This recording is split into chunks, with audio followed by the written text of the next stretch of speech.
Pour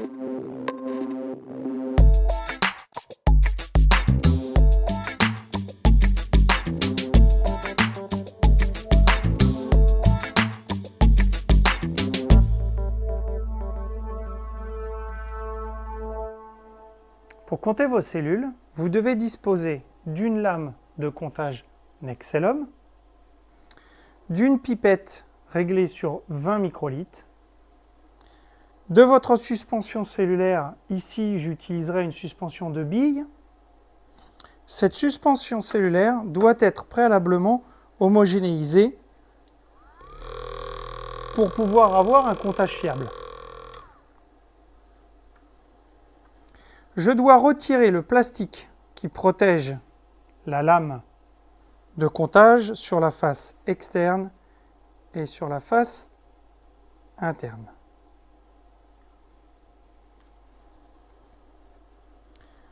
Je pipette 20 microlitres de ma suspension cellulaire. Ces 20 microlitres sont déposés dans un des deux champs de comptage, comme je le fais ici.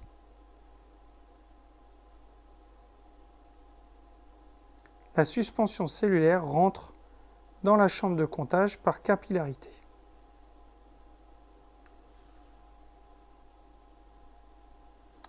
Je vais maintenant pouvoir mettre la lame dans la machine et démarrer le comptage.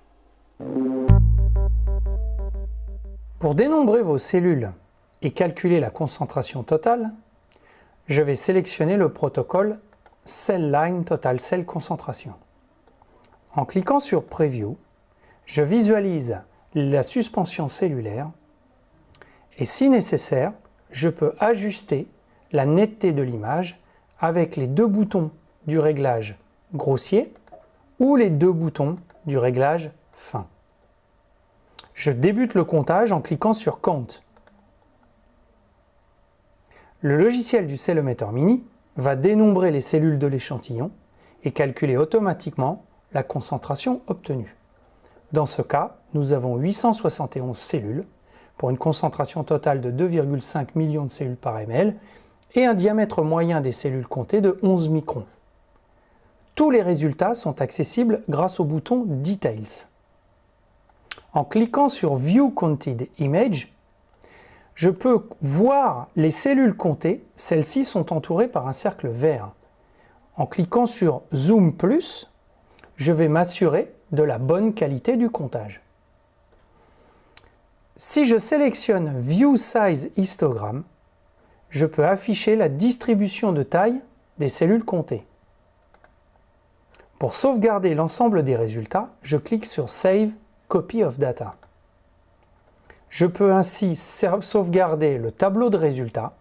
Je peux également sauvegarder les images brutes dans différents formats et je peux sauvegarder les images comptées.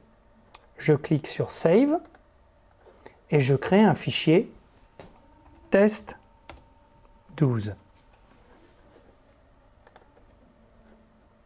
L'ensemble des résultats est sauvegardé sur votre ordinateur. Enfin, si je souhaite afficher le tableau de résultats avec l'ensemble des comptages réalisés, je clique sur View Data File. Je peux consulter les résultats des différents comptages réalisés. Pour effectuer le comptage sur un nouvel échantillon, je clique sur Return, Next Sample. Pour compter les cellules vivantes et les cellules mortes d'une suspension cellulaire, je clique sur le protocole Cell Line Viability Tripe and Blue. Bien évidemment, vous devez avoir préalablement coloré votre suspension cellulaire avec une solution de bleu tripant. L'ensemble des conditions pour ce marquage sont résumées dans le protocole utilisateur fourni avec le Cellometer Mini. Je clique sur Preview pour visualiser ma suspension cellulaire et je clique sur Count pour débuter le comptage. Dans ce cas, le logiciel du Cellometer Mini va dénombrer les cellules vivantes, les cellules mortes et calculer les concentrations pour chaque sous-population. La viabilité de mon échantillon est de 11%. La concentration de chaque population est indiquée ici, ainsi que le diamètre moyen. Je peux consulter l'ensemble des résultats en cliquant sur Details. Et si je sélectionne View Counted Image, je visualise les cellules mortes entourées en rouge et les cellules vivantes entourées en vert. Les résultats totaux sont visualisables dans le tableau avec le bouton View Data File, la répartition des tailles avec le bouton View Size Histogram, et de la même manière, nous pouvons sauvegarder l'ensemble des résultats avec le bouton Save Copy of Data. Pour débuter le comptage d'un deuxième échantillon, je clique sur Return, Next Sample. Voilà, je vous ai montré comment utiliser votre célométeur. Faites-en bon usage et pour toute question technique, vous pouvez nous contacter aux coordonnées qui vont suivre.